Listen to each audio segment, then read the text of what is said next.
పెద్ద పెద్ద నగరాలు మీరు లండన్ చూసుకోండి, న్యూయార్క్ చూసుకోండి, పబ్లిక్ ట్రాన్స్పోర్టేషన్ బాగుంటుంది కాబట్టి ఎక్కువగా పనిచేసే అవకాశాలు ఉంటాయి. పబ్లిక్ ట్రాన్స్పోర్ట్తోని పనిచేసే అవకాశాలు, సంపాదించుకునేటటువంటి కెపాసిటీ లింక్ అయి ఉంటుంది. కానీ దాని మీద మనం దృష్టి తగ్గించడం. ఇప్పుడేం జరుగుతుంది, ఆర్టీసీలో ఎలక్ట్రిక్ బస్సులు పెడతామని చెప్తున్నారు.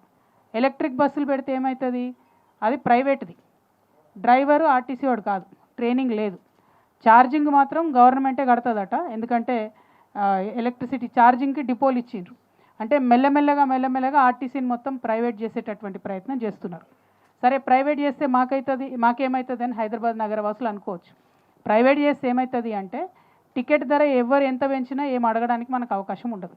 ఇప్పుడు గవర్నమెంట్లో ఉంది కాబట్టి టికెట్ ధర 10 రూపాయలు పెంచితే కూడా మాలాంటోళ్ళం పోయి కొట్లాడడము, మాట్లాడడము, అడగటము ఉంటుంది.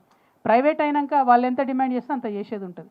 గవర్నమెంట్ బస్సుల్ని సగానికి సగం తగ్గించి ఎలక్ట్రిసిటీ బస్సులు పెట్టిరు. సరే, హైదరాబాద్లో కొత్త నగరాలు, పాత నగరం రెండు కలిసి ఉన్నాయి. మరి అక్కడ గల్లీలు చిన్నగా ఉన్నాయి చాలా చోట్ల. అంతకుముందు సెట్విన్ బస్సులు తిరిగేటి, చిన్న బస్సులు, అవి అన్ని గల్లీలకు పోతుండే. ఇప్పుడైతే పెద్ద పెద్ద కాలనీలలో కూడా ఆర్టీసీ బస్సులు పోతలేవు. రిక్వెస్ట్ బస్ స్టాప్లో ఆగడం అనేది బంద్ చేసిరు కంప్లీట్గా. రిక్వెస్ట్ బస్ స్టాప్ ఇక్కడ ఉంటే ఎక్కడో ఆపుతున్నారు, ఎందుకంటే ఫ్రీ బస్సు. వికలాంగులు నిజంగా చూస్తే ఏడుపు వస్తుంది. ఎవరైతే ఫిజికల్లీ హ్యాండిక్యాప్డ్ ఉంటారో అసలు వాళ్ళకి బస్సులు ఎక్కే అవకాశమే లేదు.